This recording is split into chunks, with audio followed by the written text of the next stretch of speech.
atsika manaraka ny fandarana météo amizao takariva izao raha ny sary azontsika amin'ny zanabolana no jerevana dia ny ala izay malefaka trano zany no andavitry ny toetrandrotsika ho an'ny rapiso fa any amin'ny alady any kosa zay vao mety azovana kely indray ny ala izay ary hitondra orana malefaka aty amin'ny ilany atsinanany nosy ary erikerika aty amin'ny ilany atsinanany atitany indrindra fa niny faritry fianaratsoa teo aloha iny zany ny maripana ao anatin'izay dia ahitana fidinina kely zany ny ambony indrindra any amin'ny alady any fa ho an'ny rapiso aloha zany tsy de misy fivana firy hidirantsika amin'ny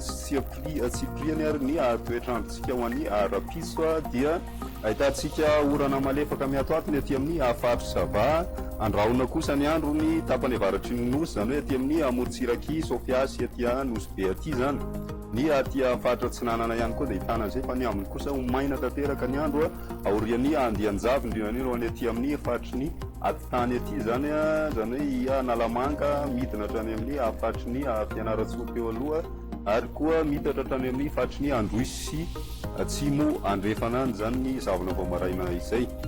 ny matombana ho an'ny rapiso tolakandro kosa indray mbola hitoetra ny orana malefaka miatoato aty amin'ny faritry ny sava atya ny tapany avaratry ny nosy ity zany hitantsika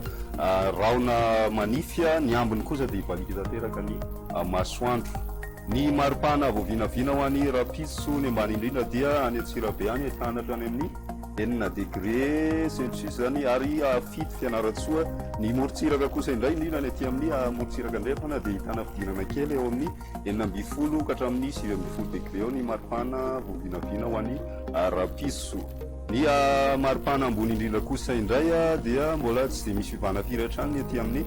faritry ny ampovoatany sy ny ilany atsinanany nosy aty zany satria ny aty ampovoatany zao eo amin'ny 12 ka hatramin'ny 20 degré celsius eo ny morotsiraka andrefana kosa indray mafana ny andro satria tafiakatra hatrany amin'ny 13 degré ny aty amin'ny morotsiraka beny sy aty amin'ny faritry ny besalampy aty zany toroky zany ihany koa ny aty amin'ny faritry ny tuliar izay ny ato Madagascar fa amin'ireo tanàn-dehibe ivelan'ny Madagascar kosa indray hitantsika orana tandrivindraona mety arakotroka ny Paris any ary fandimrindraona sy ny masoandro na Nairobi sy Johannesburg amin'ireo nosy manodidina ny Madagascar kosa indray hibalika tanteraka amin'ny masoandro any Seychelles sy La Réunion ahitantsika orana tandrivindraona kosa ny Mayotte sy Maurice ary orana manify na mahalana moa zany any Comore izay indray toko lasy toko vavy no azona roso tamin'ity andro androany ity manasanao anaraka tsy sabaka ny mpandarana météo eloma toko